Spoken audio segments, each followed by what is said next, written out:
or the Mississippi Humanities Council's recommendation and financial support. I'm requesting that all persons registered for this forum please take out your evaluation form, and at the bottom of that form, thank the Mississippi Committee for the Humanities for their support. Further, the Hinds County Board of Supervisors have been supporting this project really because MCH supported it. Further, we are grateful for the empowering collaborators like the Prince Hall Masons of Mississippi, the National Council of Negro Women, we hear they're in the house there, and the JSU Margaret Walker Research Center. These collaborators made past, present, and future public programs possible to continue interpreting the historical context of these houses, the midwife houses that you have on your screen. They were built by and lived in by Granny Midwife Virginia Scott Ford and her previously enslaved mother, Mary Green Scott. Granny midwives, like Virginia Scott, are the center of our attention tonight, and they are the reason that the Scott Ford Inn exists. These houses had been abandoned for about 10 years when our new board reorganized in 2015. Guidance from the Community Foundation of Mississippi and our individual donors like you have brought to us much progress. Our long-term goal is to build on the Mississippi landmark status of these houses to make them national and world tourist sites. Sites that honor the kind of granny midwives who delivered me, Congressman Benny Thompson, Misty Blue Blues singer Dorothy Moore, our administrative assistant, Ms. Edwards, and countless other famous and not so famous Mississippians. These granny midwives represent approximately 360 years of medical service to the American timeline of human history. Stop. Think. Now ask yourself this question. Will the memory of the Mississippi granny midwives be like that of the prehistoric dinosaur? To avoid that, we need to answer some questions. How do we learn from the granny midwives? What was and what is the meaning for our generation? This program is dedicated to uncovering some answers to these questions. Why? Listen as I borrow from Margaret Walker's For My People. Granny midwives sang their slave songs. They prayed their prayers nightly to an unknown God, bowed humbly to the unseen power, dragged along, never gaining, never reaping, and never knowing, never understanding the forces of change that caused their demise, but not the demise of their cause. Because it was for my people that the granny midwives worked for the society's bottom rim of the social and economic ladder.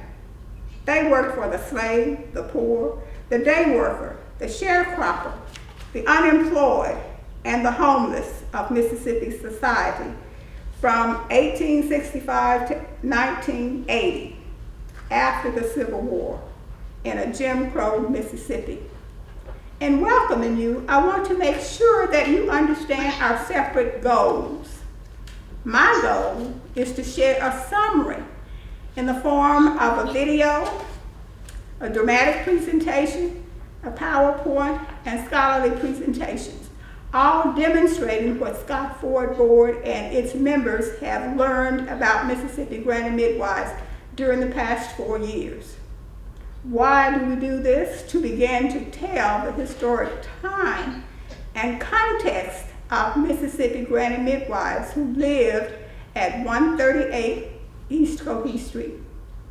Secondly, our goal is to invite you to share your Mississippi granny midwife stories, photographs, artifacts with this virtual audience tonight but hopefully you will later decide to donate them or some funds to help build your family's legacy at the Scott Ford House.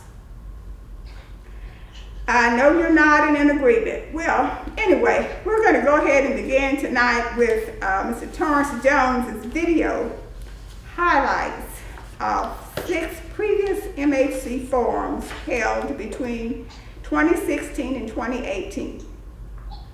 It's classy, it's informative, it also makes you want to dance while revealing Scott Ford's search for the Mississippi Granny Midwives.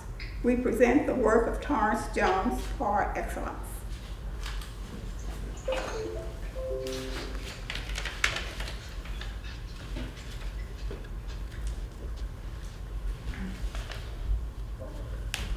Beautiful presentation of where we have been. So Mr. Torrance Jones, we appreciate that. It's a great job. Now we would like to present Dr. Janice K. Neal Vinson in her one-woman show. Dr. Janice K. Neal Vinson is an effective speech and dramatic communicator. She is a distinguished and meritorious retiree of Jackson State University, spanning more than 3 decades of teaching, research, and service. She has an MA in rhetoric and public address and a PhD in speech communication studies. Dr. Neal Vinson is an acclaimed performance artist. She has been known to make you want to cry and to laugh at the same time. So join me in welcoming Dr. Janice K. Neal.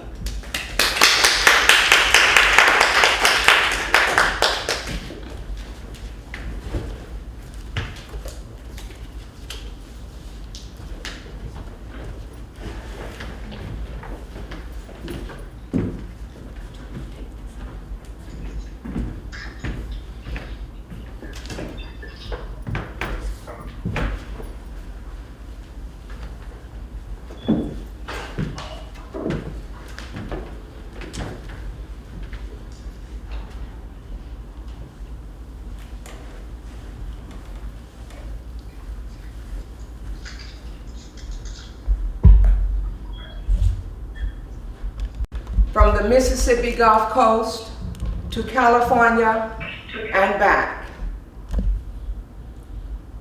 I am a captured female slave who sailed from my African homeland 400 years ago to a vast, unknown world, this community we call America.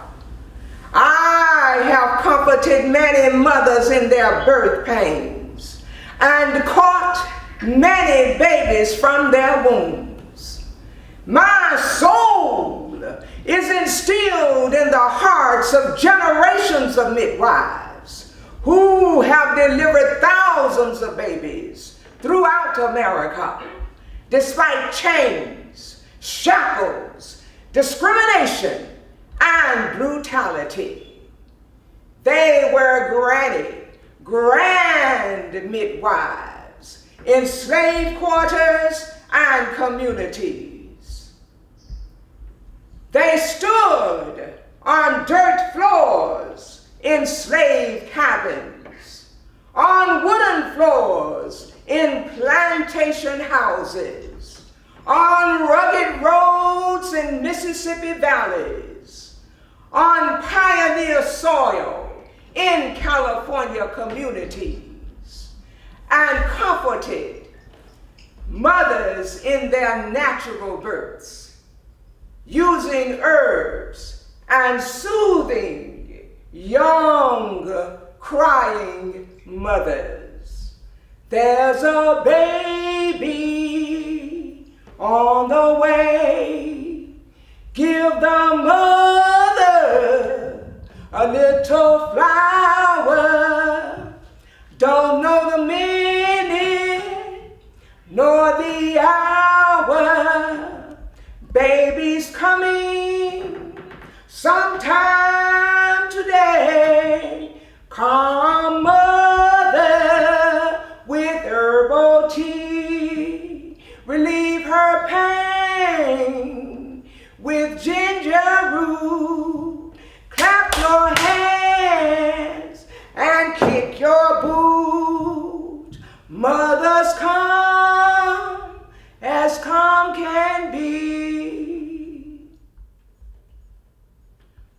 in 1818, Biddy Mason had multiple slave masters in South Carolina, Georgia, and Mississippi.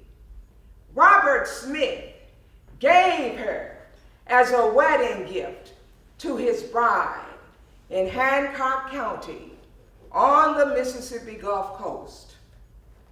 Slaves taught Biddy domestic and agricultural skills, midwifery skills, and herbal medicine. When she was 47, Biddy had labored on Smith's plantation 29 years. Then in 1847, the Mormon Smiths and their slaves headed for Salt Lake City, Utah. On this 6-month journey, Biddy had to walk the entire way, tending sheep and caring for the Smiths. When they arrived in Salt Lake City, Utah, they were there for a short time. Eventually, they ended up in San Bernardino, California. There, Biddy was not aware that she was a free woman. So she served Smith an additional 5 years. Biddy won her freedom in 1865 in a Los Angeles court, earning $2.50 a day, an upgrade for the average daily pay of 80 cents. Biddy became midwife and nurse to the prominent Dr. John Griffin, crossing class and color lines. Illiterate, Biddy learned and became a real estate entrepreneur and philanthropist, co-founded the first AME church in Los Angeles, provided shelter in her home often for the needy, learned Spanish, educated her 3 children. When she died, she left them $300,000, equivalent to $7 million today. Her philosophy was, if you keep your hand closed, nothing good could come of it. The open hand is blessed, for it gives abundance even as it receives. More than half a century later, sanitary science became obsessed with cleanliness. They are filthy and ignorant and not far removed from the jungles of Africa, was what Felix Underwood, director of the Mississippi Department of Health, said about African American midwives. White males educated abroad stigmatized midwives, especially African American midwives. They did it for the purpose of channeling the births into the hospitals and reaping economic gains. The Shepherd Act trashed the older midwives, ended their careers, and the health departments gave them a retirement ceremony with a retirement badge and certificate.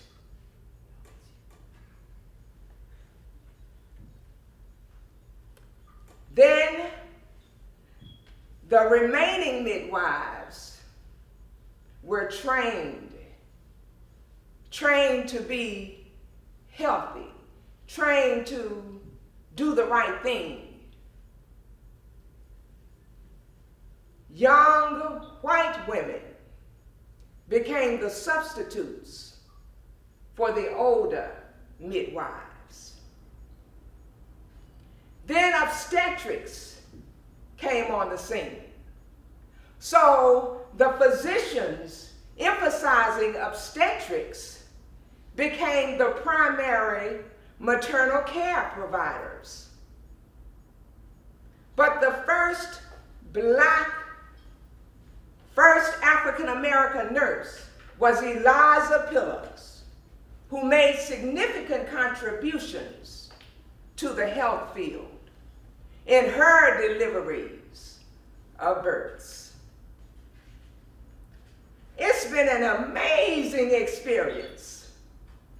Ashley Singleton, young mother on the Mississippi Gulf Coast, said about her midwifery experience under the care of Miss Wendy Sharp, who was her midwife. When Marcus Jr. was born, I just wanted to bond with him. He must have gotten a bath the next day. I was so excited about my baby. There ought to be more information about midwives. Then I believe more people would latch on to that. But there's a stigma on it. The nurses do all the work, even if there is a doctor. Many have carried my torch. I am a grand midwife, holding my black bag in my hand.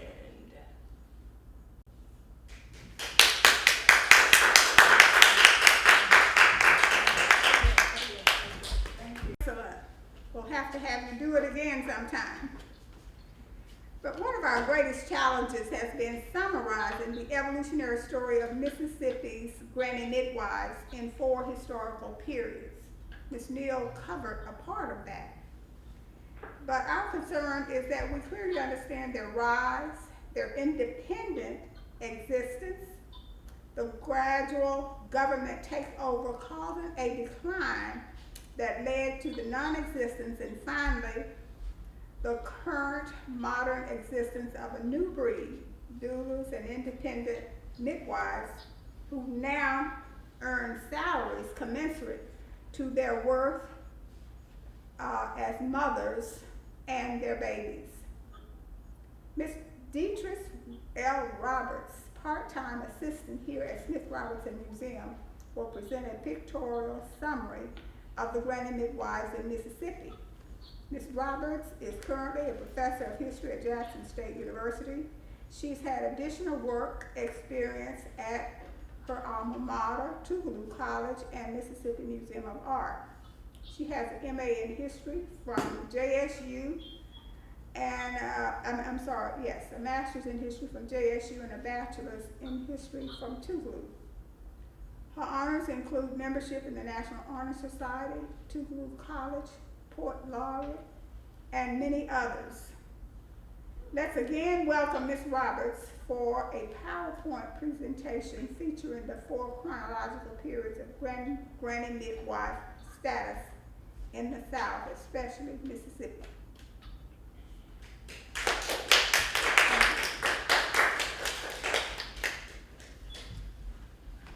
Hello again. As Dr. Harrison mentioned, my name is Deatrice Roberts. I'm the curator here at the Smith Robertson Museum, and I'm going to be going through the different periods that discuss the historical context of granny midwives and their service, as well as the historical context of the Scott Ford houses.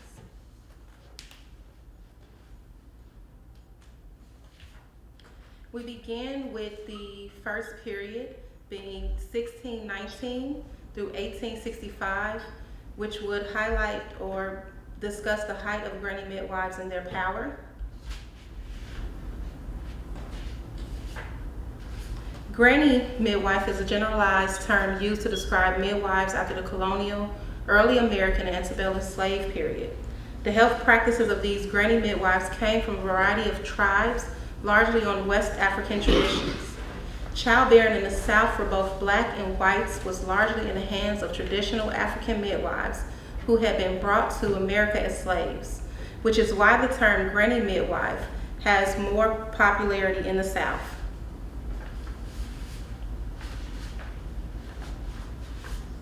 As keepers of traditions and rituals, granny midwives help mothers deliver their babies using their knowledge, experience, and the following from their midwife bag. They kept with them a Bible to read while waiting for the birth, massage creams for the mother and their family, scissors, smelling salts, rose water to use as needed, peppermint and chamomile tea to calm the nerves, ginger, mayapple, hot peppers to encourage labor, black hot herbs to ease the pain, talcum powder in a comb, and an assortment of minerals, plants, and herbs.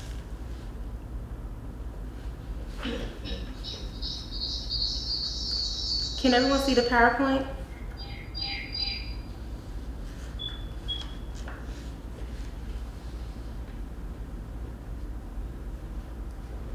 Can everyone see the PowerPoint? Okay. Yes. Okay, great.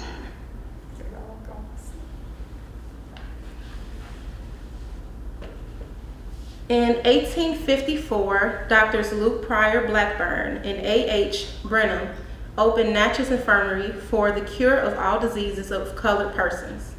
It was for profit hospital to care for Natchez African American population.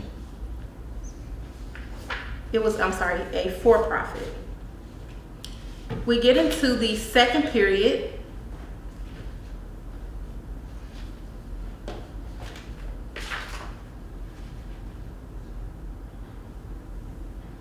We get into the second period, which discusses the lay midwives, which takes us from 1865 to 1921.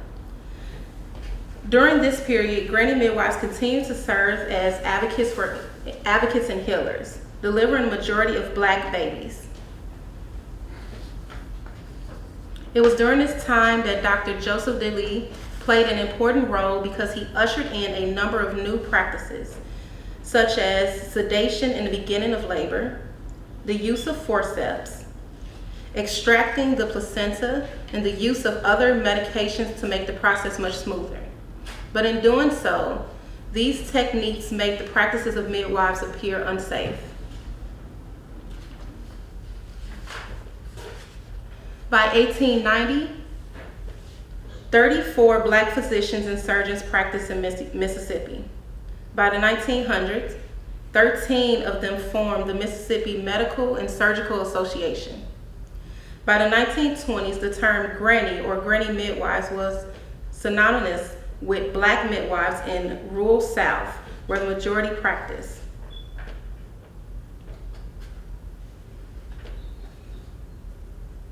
The third period begins in 1921 and goes until 1948, when the Shepard-Towner Act was passed. This act provided grants to states for public health nurses to train midwives. The grants were for training of midwives by public health nurses who provided supervision and control by yearly renewal of permits, county-wide meetings, concentrated educational programs that functioned as cooperative with county health department, and not a program of promotion by supervision. The Shepard-Towner regulations, the new regulations require midwives to obtain permission slips to perform services, have their homes inspected for cleanliness, moral character review and assessment, training classes, and lastly, medical bag inspection. Midwives were no longer allowed to carry herbal teas nor Bibles with them. Laura Reed was an RN. The Mississippi State Board of Health hired Miss Reed to find and record the number of black midwives in Mississippi's 82 counties. Only 1,000 Black midwives were identified to participate in the following: training by public health nurses, monthly meetings with the granny midwives to discuss problems arising from recent births and deaths, and receiving instructions on basic infant and maternity care.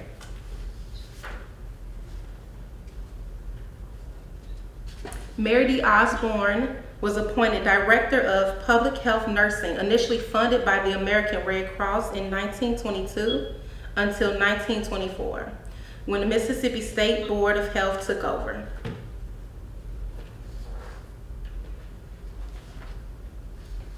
It was during this same period that the manual for midwives was introduced. It gained national and international recognition. By 1924, 17 states administered classes for midwives.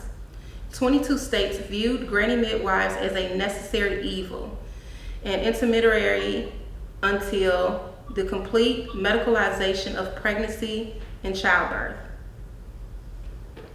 These Shepherd Towner administrators often infantilized granny midwives, thinking things or recalling things such as the Negro woman, although illiterate and ignorant, were natural nurses and are tactical, teachable, and for the most part, easier to learn the white folks' way, said a Mississippi nurse.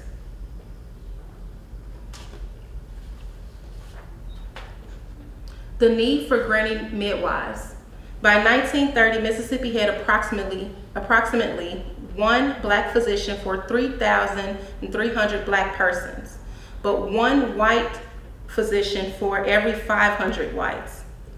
So the need for granny midwives were critical within the Black community.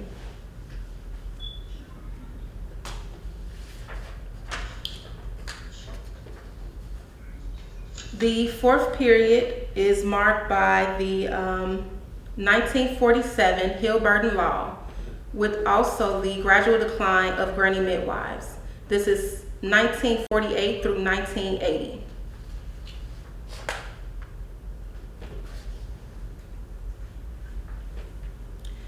A big contribution to the decline of granny midwives was Miss Lucy E. Macy, which in 1948 introduced a retirement program. The granny midwives were told that they were too old to have their licenses renewed, which caused a lot of them to be unable to practice. The gradual decline in the number of granny midwives. By 1970, 58 Black babies were born at home. By 1975, there were 259 certified lay midwives. By 1982, there were 15. Around 1980, the Mississippi Department of Health stopped issuing midwife certifications. The last part of the presentation will bring us to granny midwives today from 1980. By the late 1990s, granny midwives were honored by the Midwives of Color with the Organization of Midwives of Color Committee out of the American College of Nurse Midwives.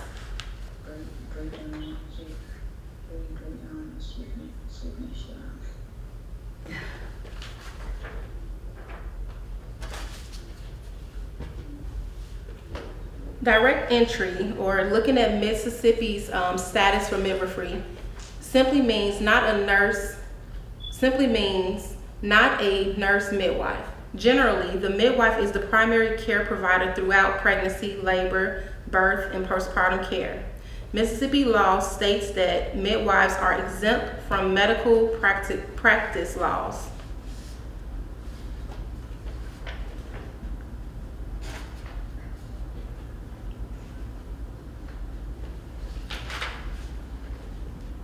The inclusion of the Scott-Ford family history. Mary Scott was emancipated from slavery in Warren County, Mississippi.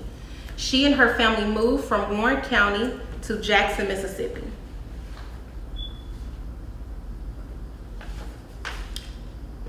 Midwife Virginia Scott traced her lineage back to 1619 through her mother, Mary Green Scott, who was born around 1843. Mary Green Scott and her mother Charlotte were born in slavery, but Mary later married to a prosperous farmer who had provided a foundation for Mary's and her midwife daughter Virginia's success as homeowners at 136 and 138 East Cohase Jackson in Jackson. Virginia Ford was a practicing midwife serving the African American community by attending births and providing basic medical care during the Jim Crow era, when African Americans had little access to most of the area's doctors and hospitals.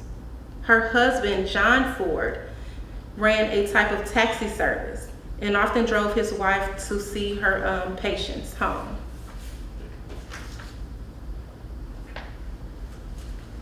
That will conclude our brief presentation on the history of midwives with the inclusion of the historical context of the Scott Ford homes.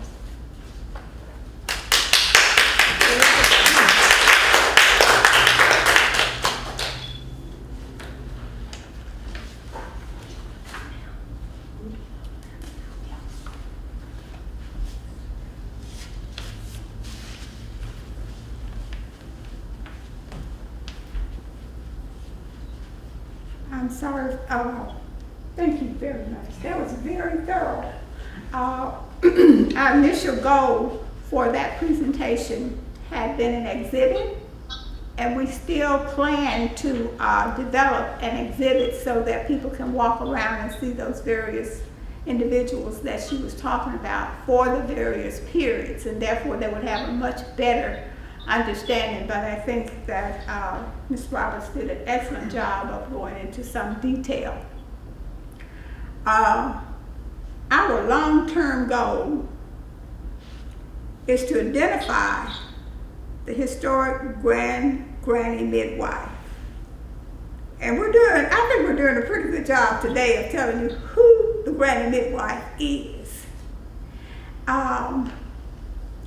But we want to be able to say what the granny midwife did in all of the various regions of Mississippi.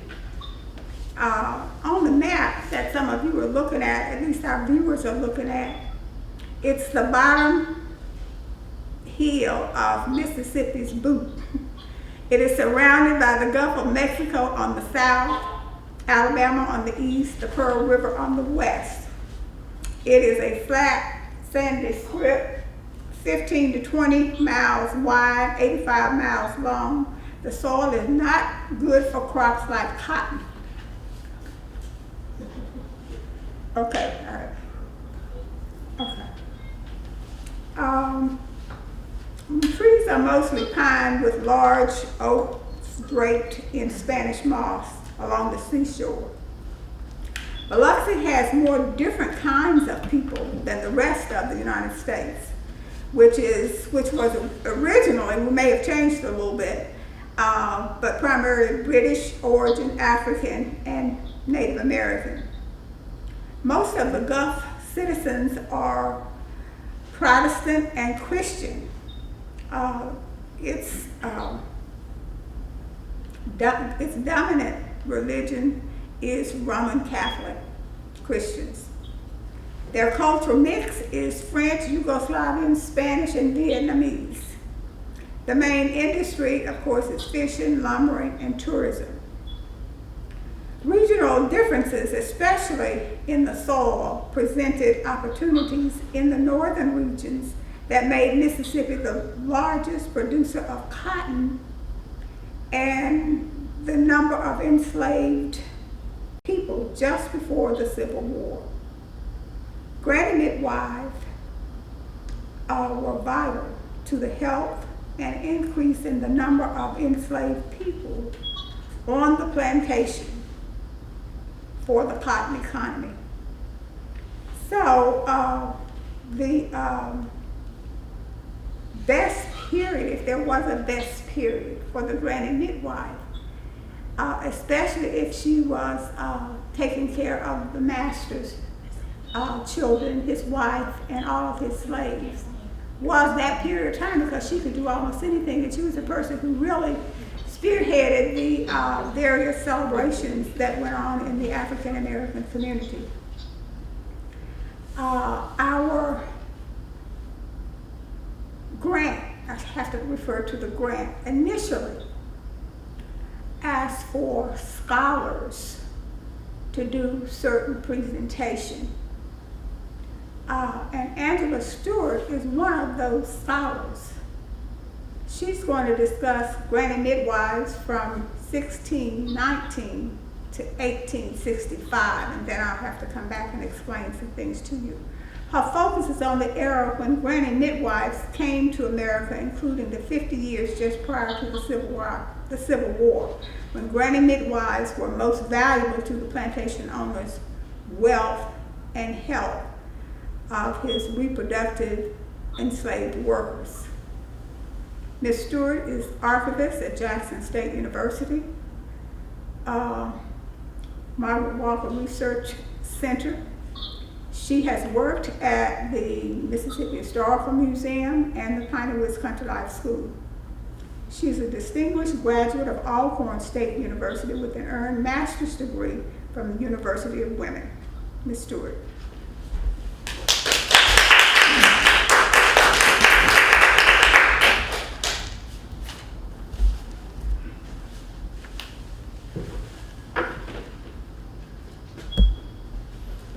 Angela, every now and then, not consistently, but every now and then, look up here. Okay. The camera that you're really concerned about is right there. Okay. Good evening. I am Angela Stewart. I am the archivist at the Margaret Walker Center, and I thank Dr. Harrison for the opportunity to present this evening.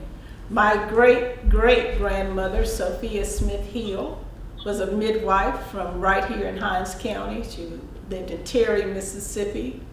My mother was one of the early contributors to the Scott Ford project, so it's always good to be here. As Dr. Harrison mentioned, I'm looking at that time period as the late Lerone Bennett called it, before the Mayflower, the arrival of 20 Africans to the American shores, particularly Jamestown, Virginia, in 1619, up until the end of the United States Civil War. In Africa, as far back as antiquity, and really all over the world, women served as midwives. We see that mentioned in the book of Exodus, how the midwives of the Hebrew people literally saved the Hebrew people, especially their liberator, Moses. And that tradition continued when they arrived on American shores.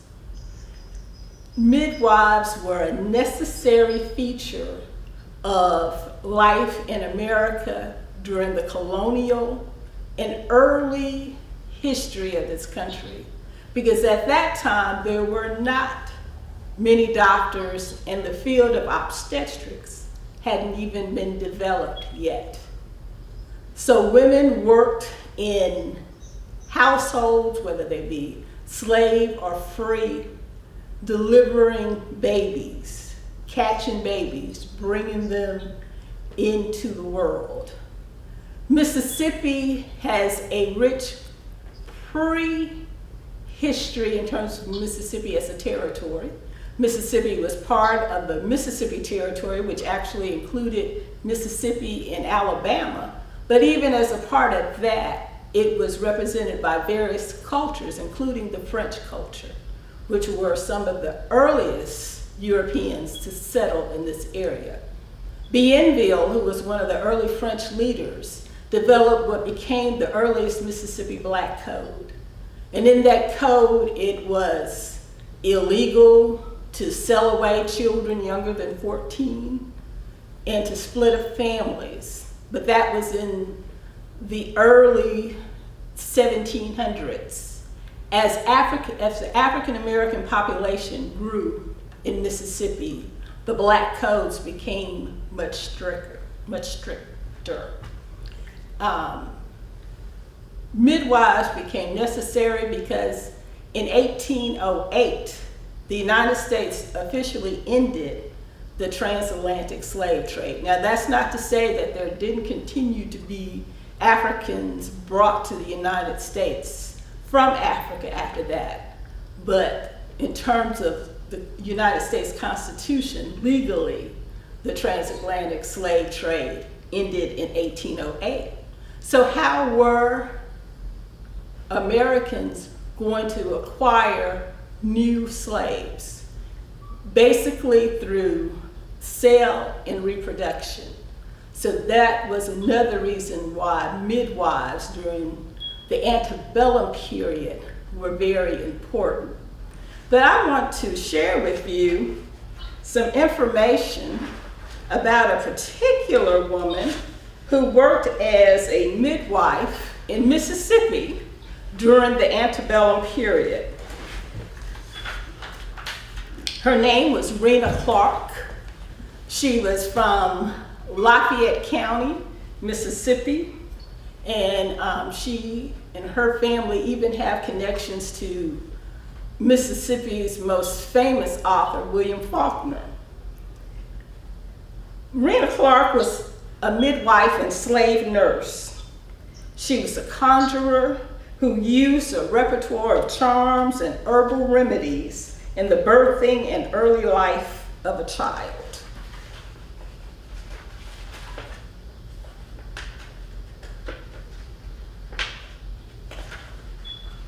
Matter of fact, she called herself an herb doctor.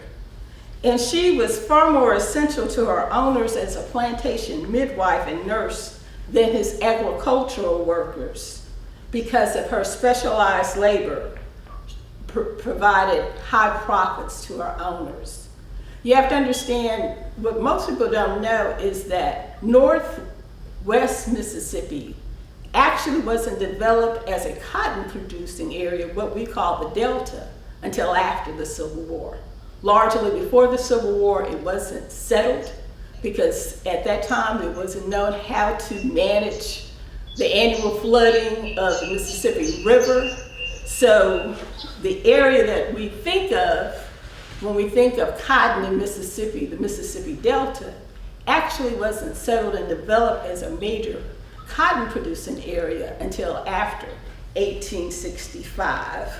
So this is why her skills as a midwife allowed her to not only bring babies into the world, and these babies and children would go on and help to supply local plantations throughout Mississippi.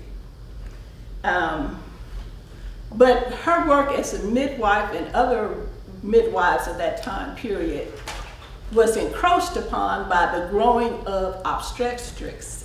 It's a bona fide medical profession. Male doctors began to take over not just delivering babies, but taking care of mothers, of taking care of children, of even looking at women's diseases from the time of puberty through later adulthood. So you saw a transition from a female-controlled to a male-controlled experience. So in summary, during the colonial period, midwives served as the primary source of care during pregnancy and delivery for all families. As slavery expanded, African midwives served both other African women as well as white women in childbirth. By the late 18th century, obstetrics growing in the United States, and by the early 1900s, male physicians had taken the role of the midwife, particularly among upper and middle class white Americans. Yet in rural communities, especially in African American communities, midwives continued to deliver babies. As I mentioned, my own great-grandmother served as a midwife right here in the Hinds County community. But it's interesting, both of my parents were born in Vicksburg in a hospital at Charity Hospital in Vicksburg. I just want to share a story about my grandmother. my mother's mother, if all of her children had lived, she would have had 16 children. But she only had 3 who lived to adulthood. And those 3 are also the only 3 who lived past 1 year old. So you can see why for her, the idea of being able to deliver in a hospital became an important issue. But that doesn't take away from the significance of midwives. But we do have to recognize that infant and maternal mortality were problems not only in the antebellum period, but even up until today. Thank you.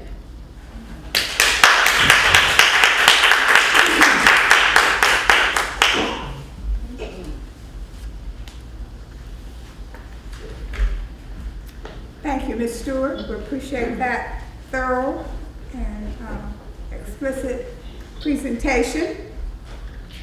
I'm going to attempt to fill in from where one of our scholars who couldn't come, this would be his paper in essence, but it is important to have a consistent chronological perspective on the granny midwives. So after the Civil War, granny midwives emerged in many of the African American communities as the community leader. And we have some oral histories that speak to that. And if we had the time to go into all of this, you would understand why the women, these particular women, particularly the ones that Ms. Stewart has just talked about, continued a dominant role in the African American community, where the men perhaps did not at that time unless they were ministers. But the women maintained that role.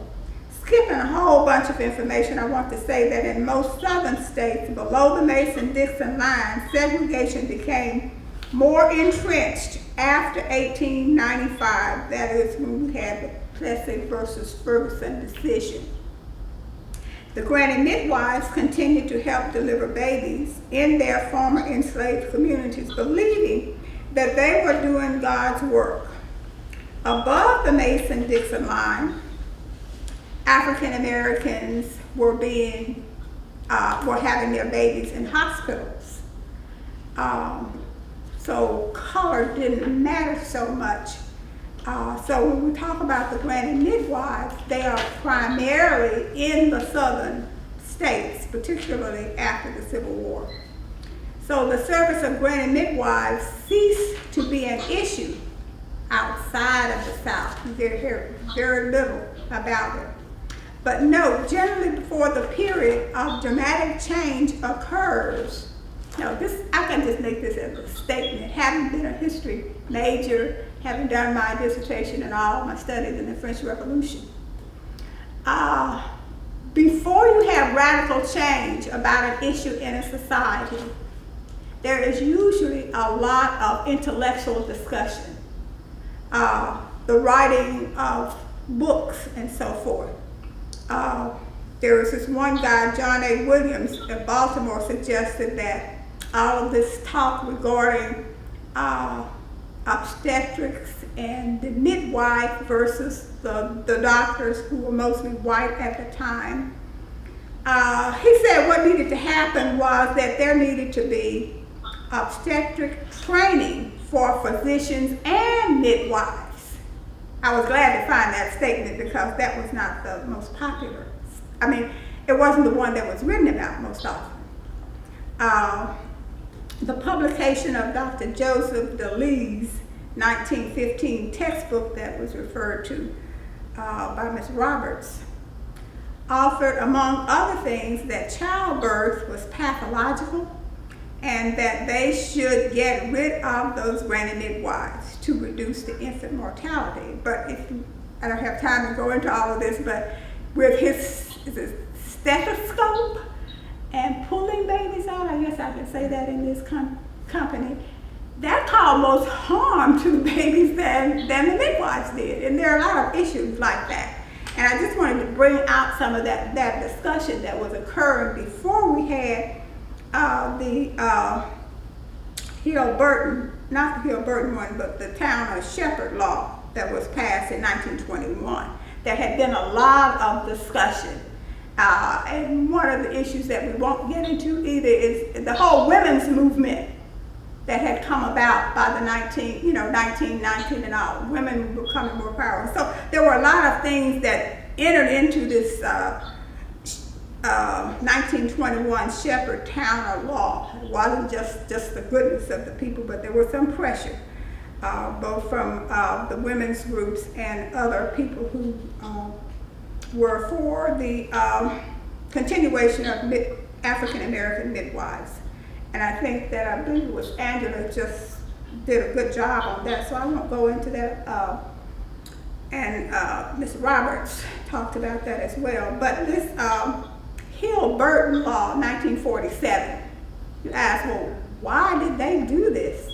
Just out of the goodness of their heart, they gave money for hospitals, but said in the same process that you had to have rooms for poor people, particularly African American women. Well, there were two issues at the time. I guess some people say it's a competition between the white doctors wanted the money, that the midwives were actually not getting that much money, but they were getting a lot of patients during that period of time. So this Hill-Burton hospital law and implementation was a very important historical issue in the decline of African American midwives, or granny midwives. And the very next year, 1948, Nurse Lucy Massey introduced this program of retiring the midwives. A lot of times when you're reading the sources, it's out of the clear. They just do this. No, a lot of things happen there, but you do need to understand that this whole issue with the retirement of the midwives, saying they were too old, and they had a retirement ceremony, and they gave them a badge. In exchange for the badge, it's like, here is a badge, give me your permit.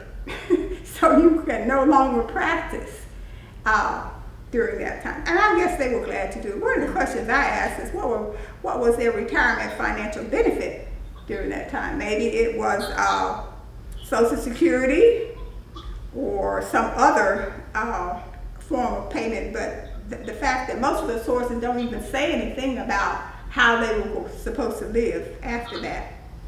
Okay, but probably the most important thing, getting to the speakers that are going to come, the whole issues regarding civil rights, going back to 1938, the Gaines versus Canada law, where the NAACP won the first of a series of laws saying that African Americans had the right to equal protection under the law provided by the 14th Amendment. And some of you who know your African American history will know that there's a whole series of cases that are won. And these cases are very important for understanding the 1950s. Brown versus Topeka decision didn't just happen. 1954 decision is based on a series of activities that had been taken, cases that the NAACP had won. Anyway, the air of expectancy is in the air. And two more things that needs to be mentioned, and that is World War II, the ending of World War II. You know, President Roosevelt signed the GI Bill for housing and education for the veterans. You have to put all that in consideration.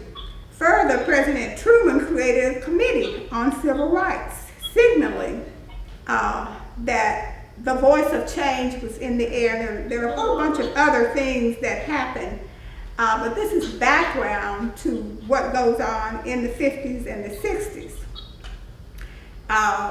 So our next three speakers have valuable contributions that they have made in this area for granny midwives. So we'll continue the scholarly presentation starting with Ms. Jan Hillegas, who has worked with the NAACP and the Council of Federated Organizations in Mississippi 1960s Civil Rights Movement and published 70 issues of the Freedom Information Service Mississippi newsletter. In the 1970s, she co-edited the Mississippi WPA narratives of former slaves. She has conducted numerous oral history interviews and helped hundreds of African American families locate information about their Mississippi ancestors. Since 1965, she has built a major archive of Mississippi documents looking toward a resource center for the movements we need today. And she's done great work for the Scott Ford Project at the Mississippi Department of Archives and History. So at this time, we present Ms. Jan Hillegas.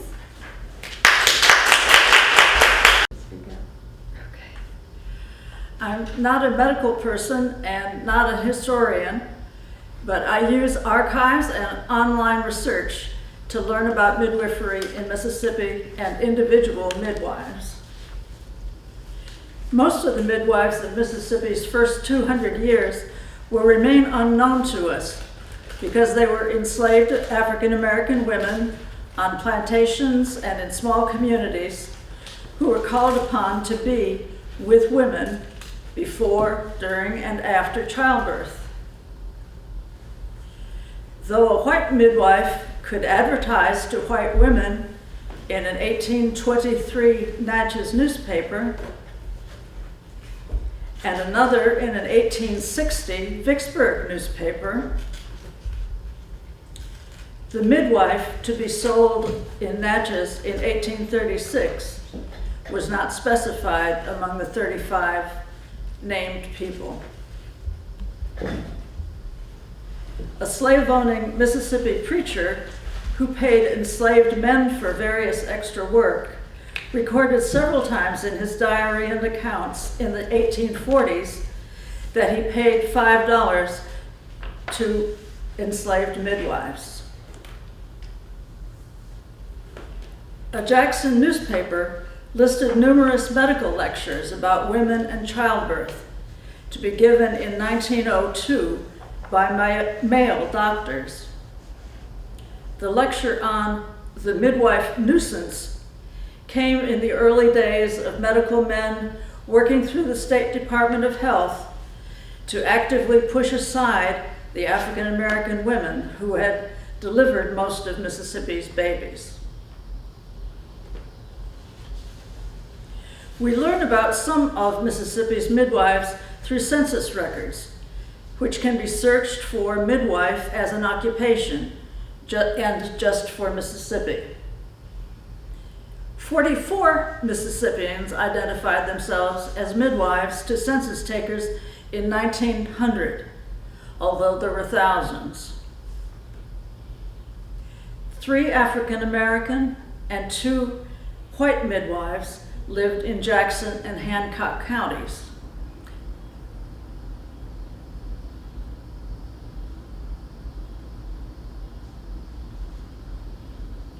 Susan Plenty's stone is in Somerville United Methodist Church Cemetery in Escatawpa, as shown at findagrave.com.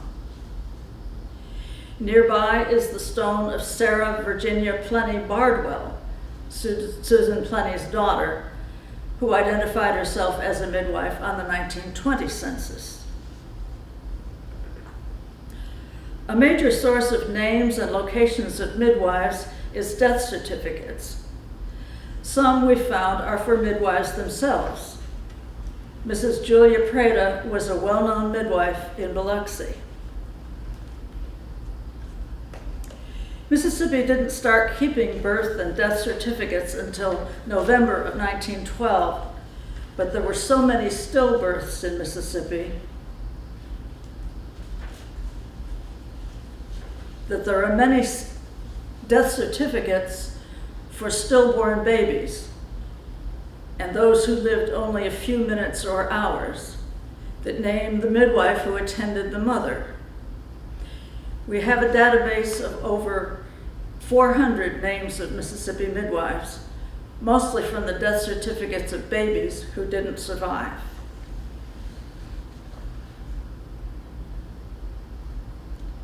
National and state statistics are available online and in health department files at the Mississippi Department of Archives and History, as well as in various professional and academic papers.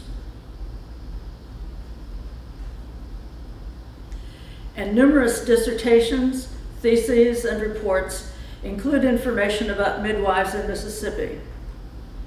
A recent paper quotes a 1918 study that found that of Black families in rural Mississippi, 40% of mothers did field work throughout their pregnancy.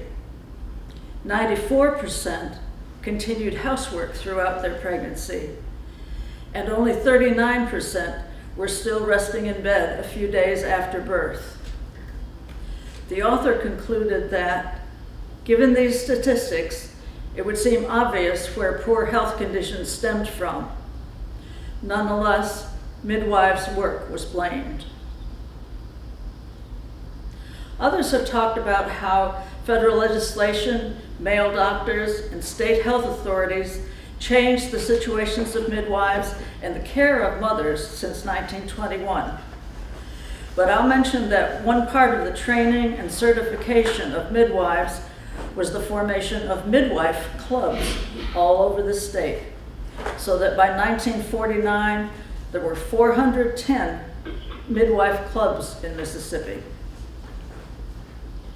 Midwives met in churches and other places in their communities and were instructed about care for mothers and babies. One of the public health nurses instructing them was Eliza Pillars, the first Black registered nurse in Mississippi. The midwives also sang songs with detailed words that reinforced the lessons. One was to the tune of "As We Go Marching On," and said, "We aim to be good midwives of the state. We try hard to be up to date, to be on time to meetings and never be late, as we go marching on. Glory, glory, hallelujah." There was also a salute to retired midwives' song. In 1937, a man named John Lomax was in Mississippi recording music of prisoners and others. And one day at the health department in Jackson, he recorded 4 midwives singing what is sometimes called midwife song and sometimes "Why Does the Midwife?" A 1948 observer in Hattiesburg reported that all rose from the pews and at the end of the church formed a large circle facing its center so that they might watch each other as they sang, with broad gestures and loud rhythmical clapping. Lomax's recording was preserved by the Library of Congress, but unfortunately, a copy of the recording has not arrived yet. We hope to have it by the second in our series of forums. You can see that the tune is to "Mary Had a Little Lamb," and the published directions on the right for the gestures and clapping as they sang. Why does the midwife wear a wash dress, wear a wash dress, wear a wash dress? Why does the midwife wear a wash dress? To protect the mother and baby. Why does the midwife wear a clean mask, wear a clean gown, clean her nails, scrub her arms, scrub her hands, soak her hands? Why does the midwife make paper pads? To protect the mother and baby. Thank you.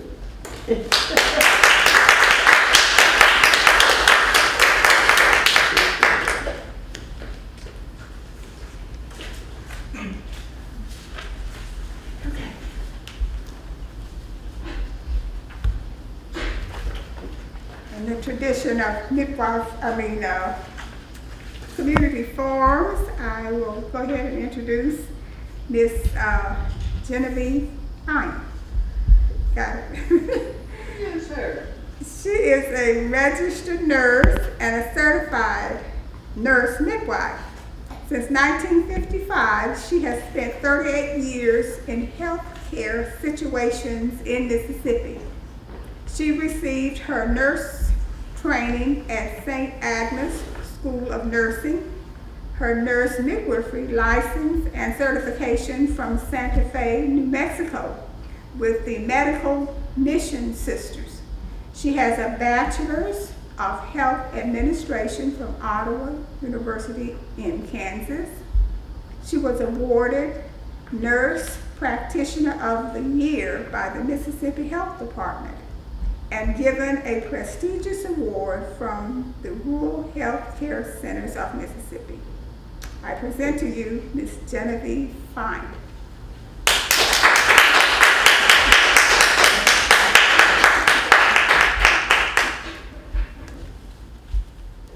Thank you very much. It could be a Greenwood. Yes, who said that?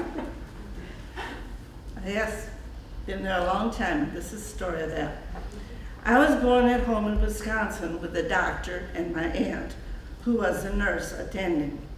As far as I know, there were no midwives doing births in 1931 in Wisconsin. I have never heard of them when I was up there.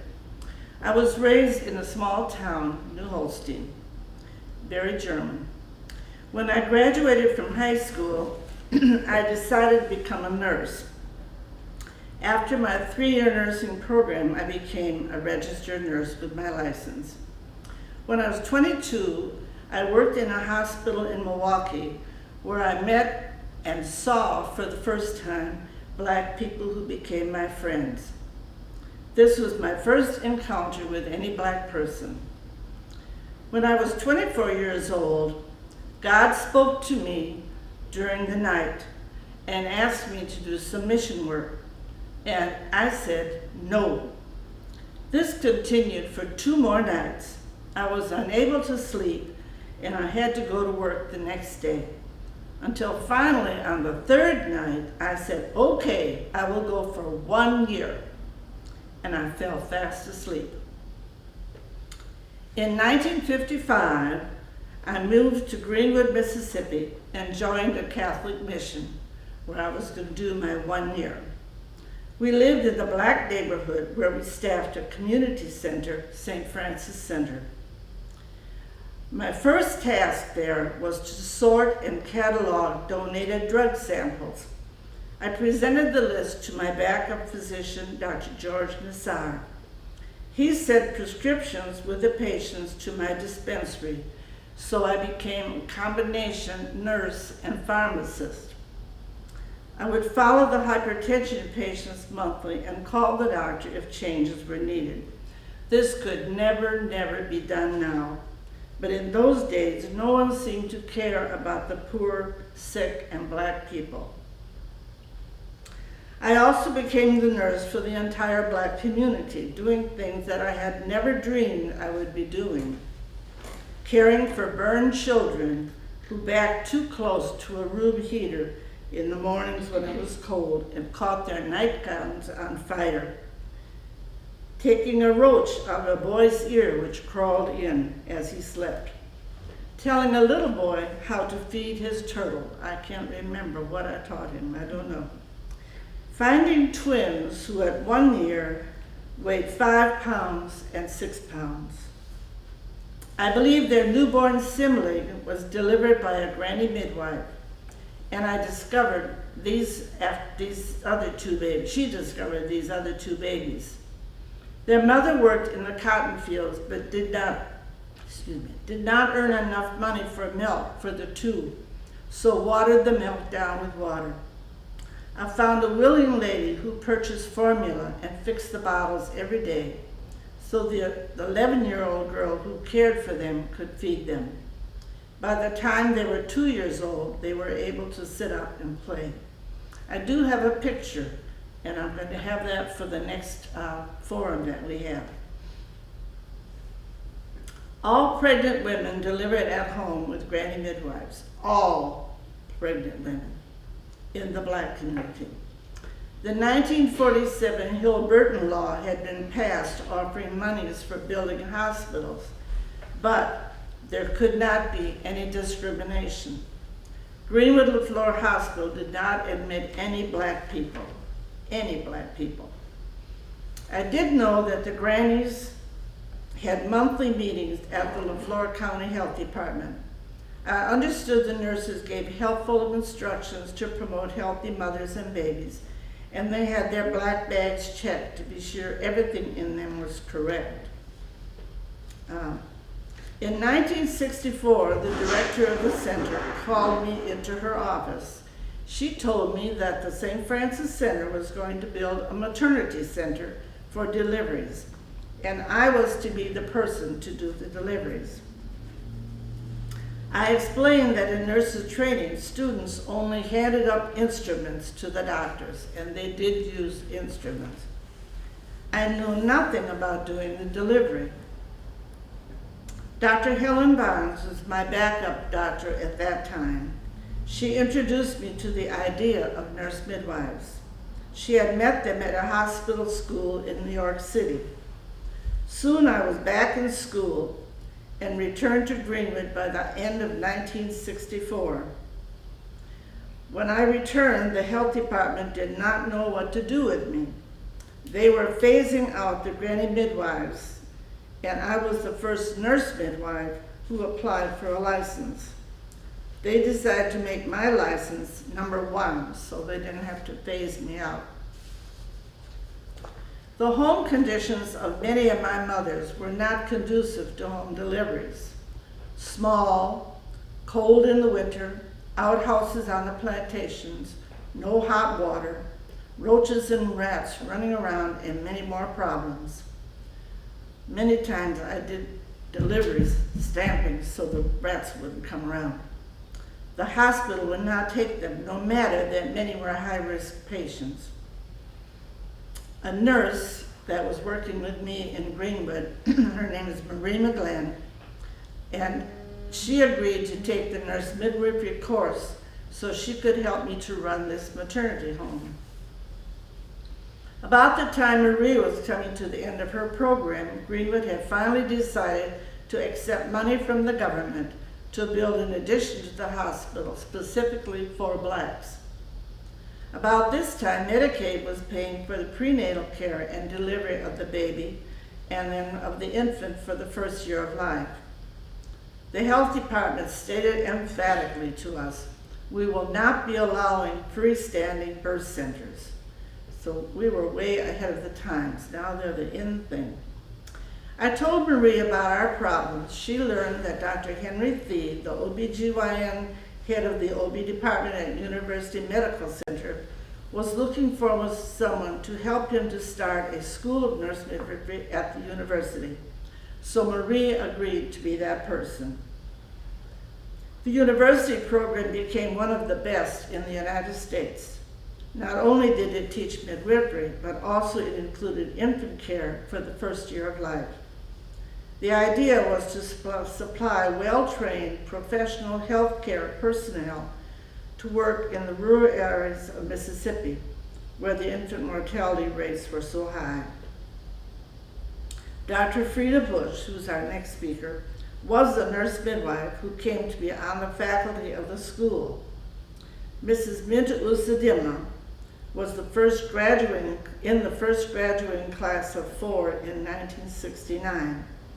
Later, she became director of the program from 1975 to 1985. The school continued for 16 years, graduating 263 nurse midwives. I wasn't going to say this, but I'm just inspired by all these other speakers. And one of the speakers just mentioned that midwife means with mothers. And that is the thing about nurse midwives. We believe, like the granny midwives, you sit there with the mother all during labor and delivery, in addition to following her all through pregnancy, and then following the baby afterwards. And our school was doing so well at the university. but the OBGYN head of the department that came up after a while, I'm not gonna say his name, thought that only obstetricians could do deliveries. He would no longer allow us to have a grant. We had grants for this school. And he also would not let family practice doctors deliver at the university. So he was one of those doctors that said, we have to do it our way. And so that was the end of our wonderful school. That's all. Thank you.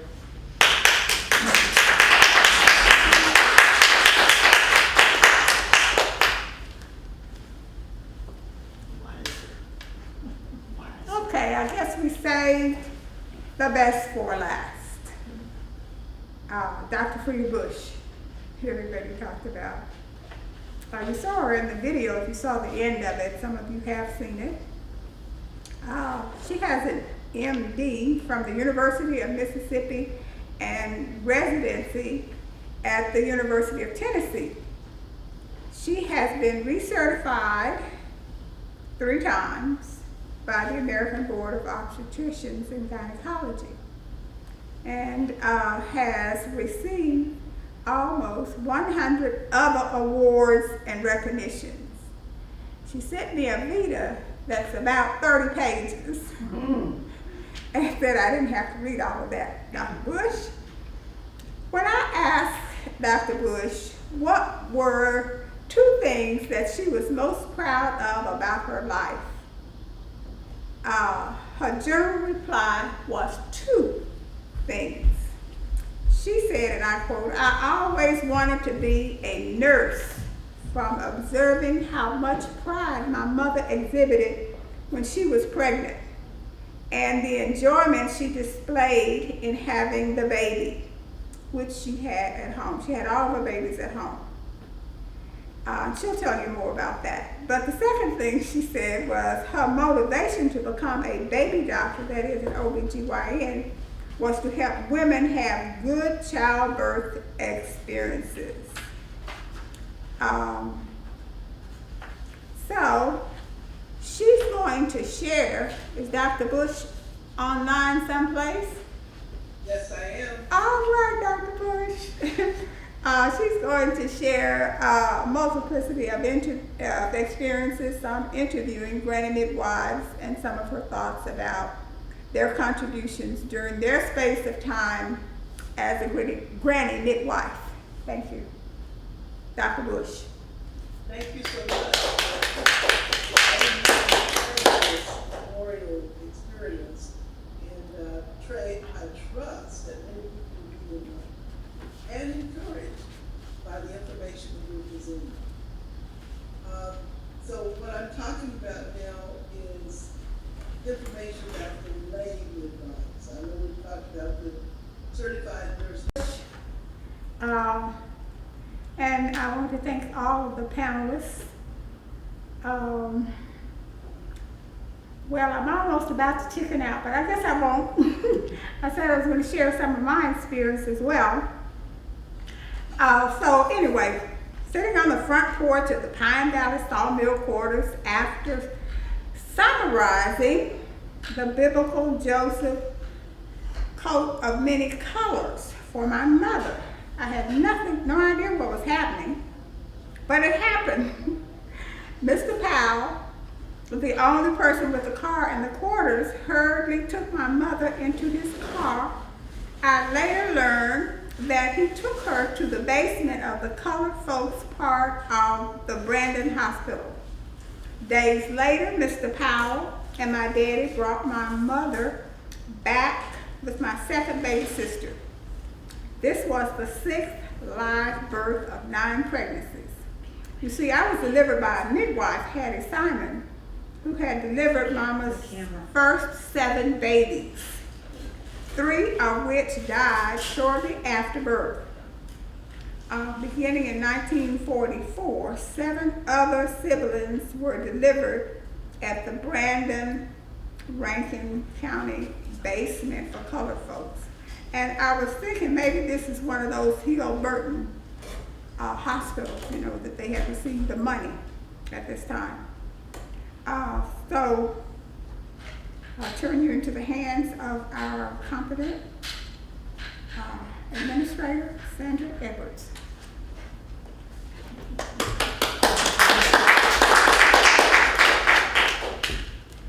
Thank you.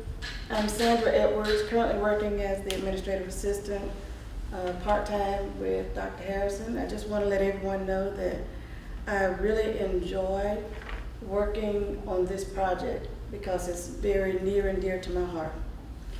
I was born or birthed by a midwife as well. So before I get into that, I want to say that there are some of you that may want to share your stories, and the time is running out. So what I need everyone to do is pay close attention. If you would please let us know in an email to Scott Ford House. It's scott.ford.houses@gmail.com. Let us know that you want to share your midwife story. And we will set up another time and we will capture all of that information that would become part of the Scott Ford Midwife House Museum archive.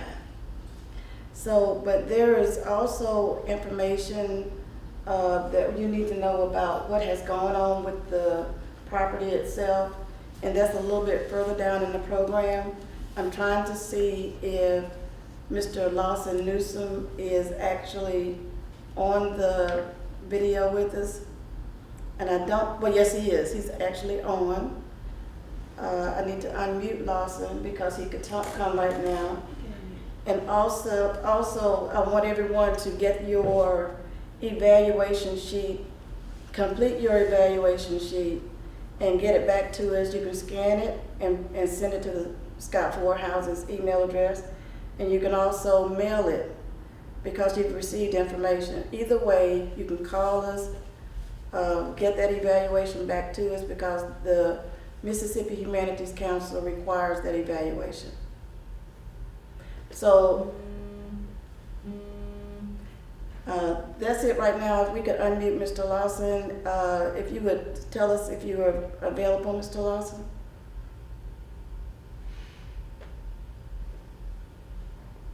Maybe you want to sing too.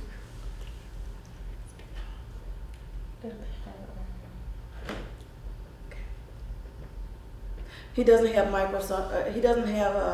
microphone access. So it's possible for us at the same time that we capture the other midwife stories that we can get Mr. Lawson to talk to us about what has happened with the property in the past and what we're doing right now to stabilize the property, and what our future plans are for developing the midwife museum. So I'm going to turn you back over to Dr. Harrison at this time because our time is drawing near, and it's been great having this event, and we look forward to the other ones to come up. We got 3 more to go. So if you want to register for those as well or tell people about it, make sure you send them all of the links for the, all of the links for the ones coming up. Thank you very much.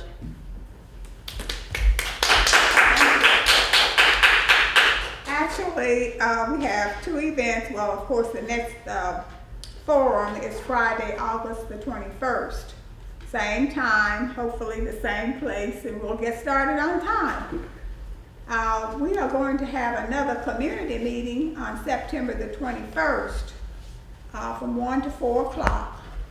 It has been scheduled to be here at Smith Robinson. And actually, the impetus for this particular proposal and this project came out of our community meeting that we had here at Smith Robinson last year. So we're hoping for good things to come out very soon from that meeting. And I know there are a lot of more people doing things in the community, and we want to collaborate with them. So thank you. We want to thank all of our participants who have worked with us have a list of everybody's names, starting with our photographer. Well, I guess he's not a photographer, he's a videographer. We appreciate all of the help that all of you have done and your patience. Our participant list, I finally have it here. Torrance Jones, videographer. Give him a hand. We have Miss Detrice Roberts.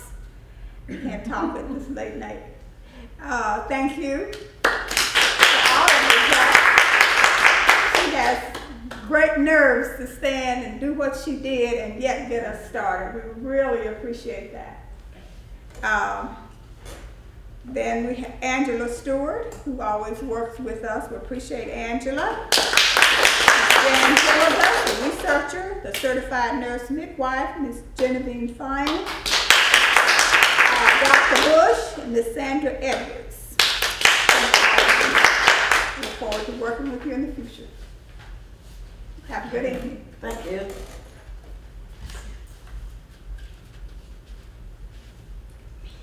Meeting adjourned. Meeting adjourned. The meeting is adjourned. You guys have a great evening and thank you for joining. Okay. All right, well, I'm telling you, I believe we're probably gonna have quite a few people that wanna do the, because I was looking at them nodding their heads while I I was. wanted to talk. That's right, they wanted to share, yeah. So, we're gonna be collecting stuff. So you could see the people that were watching too? Yeah. Oh, okay. Mhm. Is that recorded then through the system? It's done through Zoom. It's converting it now. I am going to look around here and see if it's a better place that this could be held.